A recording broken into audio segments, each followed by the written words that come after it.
Hola, ¿cómo están? Hoy día quise hacer este videito sobre resistencia a la insulina, que es un tema muy importante, muy común también, y que muchas veces no se le toma el peso, se deja como para último minuto y realmente no se hacen cambios para solucionar este problema. Entonces, este videito les voy a comentar sobre qué es la resistencia a la insulina, por qué es importante modificarlo o dejar de tener resistencia a la insulina, cuáles son las causas y cómo lo solucionamos. Entonces, partamos. ¿Qué es la resistencia a la insulina? Bueno, cada vez que nosotros comemos algún alimento, vamos a generar glucosa en sangre, ¿ya? Esta glucosa en sangre, hagan cuenta de que esta es como una célula que sería como un saquito donde recibe la glucosa. Entonces, yo como algo, por ejemplo, algo con azúcar, se me sube la glucosa en sangre y este azúcar debiese ir a guardarse en este saquito que son las células. Pero para que eso pase, hay un órgano que es el páncreas que va a secretar una hormona que es la insulina, que secreta aquí, yo como azúcar, el páncreas secreta glucosa, llega aquí y le dice a la célula, oye, tienes que guardar el azúcar, perfecto, entonces la célula dice, perfecto, abro mi compartimento entonces y el azúcar que estaba en sangre, perfecto, se guarda toda adentro de este saquito. Perfecto. Entonces yo ya dejo de tener azúcar en sangre y todo perfecto. Ahora, ¿cuál es el problema? Porque ese es el escenario normal. El problema es cuando estos saquitos, que son las células, ya no quieren más azúcar porque tienen suficiente glucosa. Entonces yo como algo con azúcar o algún alimento, me sube la glicemia o el azúcar en sangre y el páncreas dice, ok, secreto insulina para que se guarde y deje de estar el azúcar en la sangre. Pero la célula, como no quiere más, dice, no, yo estoy bien, yo no quiero más. Entonces este receptor, que es el de la insulina, se vuelve resistente, no quiere más, entonces dice, ¿sabéis qué? Yo no le hago caso a la insulina, a la señal que me están dando, y porque no quiero más azúcar, no quiero más glucosa. Pero el problema es que igual tengo que sacar el azúcar en sangre, entonces el páncreas dice, ok, tengo que secretar más insulina porque tengo que sacar de alguna manera, tengo que meterla a presión o que sea adentro de la célula. Entonces el páncreas empieza a secretar mucha más insulina para que finalmente este azúcar que está aquí en sangre entre de alguna manera, apretada o no, entre a la célula y yo deje de tener el azúcar en sangre. Entonces, de alguna manera u otra, sobrecompensamos, pero claro, resolvimos el problema. A simple vista parecía ser que con eso estamos y no hay ningún problema. Pero ¿qué es lo que pasa? Como yo tengo más insulina circulando para poder compensar los niveles de azúcar que comí, van a pasar ciertas cosas. Y aquí quiero hablar entonces del segundo paso, que son en el fondo por qué es importante considerar la resistencia a la insulina como algo a tratar. La resistencia a la insulina en general se considera como la punta del iceberg de la mayoría de las enfermedades o patologías metabólicas, inflamatorias, ¿cierto? O de las también conocidas como enfermedades crónicas que son muy comunes hoy en día. Entonces, ¿por qué se dice que es la punta del iceberg? Porque es el primer paso para partir con una hipertensión, con una dislipidemia, con un aumento de la grasa visceral o al revés.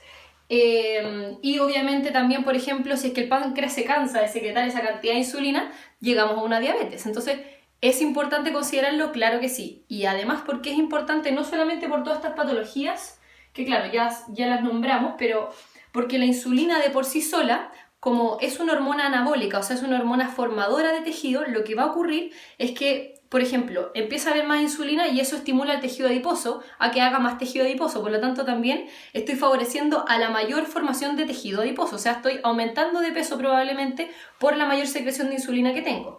Por otro lado, también esa misma señal de insulina, por ejemplo, a nivel del hígado, va a hacer que genere un hígado graso, o posiblemente. Y también, por ejemplo, también se ha visto que pacientes con una resistencia a la insulina y una insulina más elevada son más tendientes a tener cánceres a futuro. ¿Por qué? Porque la insulina también tiene este efecto, digamos, de hacer mayor procreación celular. Entonces, eso también está relacionado con, pero esto es una posibilidad, pero en el fondo también es un escenario del cual hay que preocuparse y tomar consideraciones de resolver nuestra resistencia a la insulina y no quedarse con eso como algo que no pasa nada. Entonces, esos son los efectos de la insulina que ya sabemos que tienen acción a un montón de niveles de tejidos distintos, ¿cierto? Y de distintas enfermedades y distintas reacciones.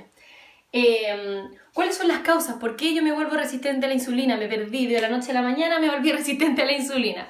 Ahí hay dos grandes causas. Es una condición 100% de los estilos de vida. Y a eso me refiero con los hábitos alimentarios, al sedentarismo, por ejemplo, al estrés. Hay otros factores que también se meten en la ecuación, pero es principalmente los estilos de vida lo que están condicionando que desarrollemos una resistencia a la insulina. Y otro elemento muy importante es la grasa visceral. La grasa visceral es la grasa que se ubica rodeando los órganos, en general en la zona del tronco, y esa como grasa que en general abulta, ¿cierto? Que tiene como una conformación distinta a una persona que tiene más grasa visceral.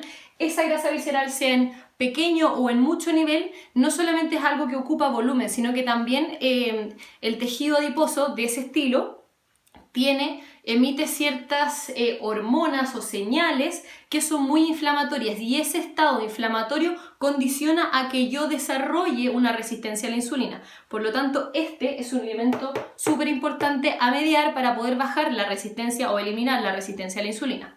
Entonces, para ir concluyendo ya, ¿cómo soluciono la resistencia a la insulina? Dicho todo esto, hay dos grandes cosas que tenemos que hacer para poder eliminar la resistencia a la insulina, porque no es algo crónico, no es algo para siempre, y depende de nuestros cambios de hábito poder solucionar un problema que parece ser algo tan simple, pero a la vez se vuelve tan difícil y cuesta arriba cuando las estrategias que estoy usando no son suficientes o no son completas.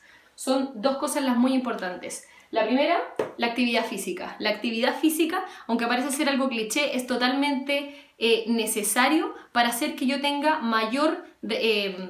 pueda mejorar, digamos, mis niveles de glucosa en sangre. Si yo hago actividad física, puedo capturar más fácil la glucosa que tengo en sangre. Entonces voy regulando y nivelo muy fácil el tema de las glicemias.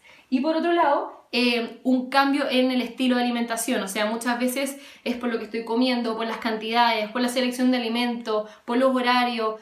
Y hay un montón de estrategias alimentarias que se pueden aplicar, digamos, para hacer cambio en la alimentación. No hay una sola dieta o una sola tipo de estrategia. Hay gente que usa el ayuno, hay gente que utiliza estrategias más low carb, hay solamente gente que ordenando, por ejemplo, sus tiempos de alimentación, el tamaño de las porciones, ya con eso es suficiente, pero va a depender mucho de la personalidad, de los objetivos en salud, de los objetivos también que se persigan de peso y de otras estrategias que también hay que ir viéndolo como un todo, ¿cierto? Porque no toda estrategia sirve para todos, así que ahí en el fondo los invito a asesorarse, a buscar estrategias que les sean cómodas, les sean convenientes y también nos permitan mantener un estilo de vida que sea sostenible en el tiempo y no solamente un cambio que sea de un día para otro, seguir una pauta, bajar de peso y ya con eso lo logré, porque si después vuelvo a subir de peso voy a volver a tener los mismos problemas. Entonces la idea es hacer un cambio de alimentación de algo que efectivamente se quede con nosotros y nos haga sentir mejor, saludables y en total equilibrio.